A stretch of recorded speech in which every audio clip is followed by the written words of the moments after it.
ইয়াত এতিয়া ৰখাব ন এখন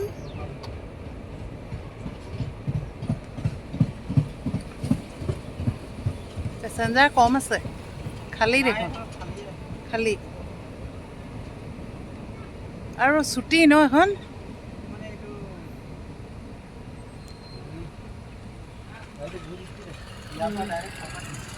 অঁ অৱধ আছাম আলিপুৰদুৱাৰখন অঁ আজি হেৰি লেট ৰাইট টাইম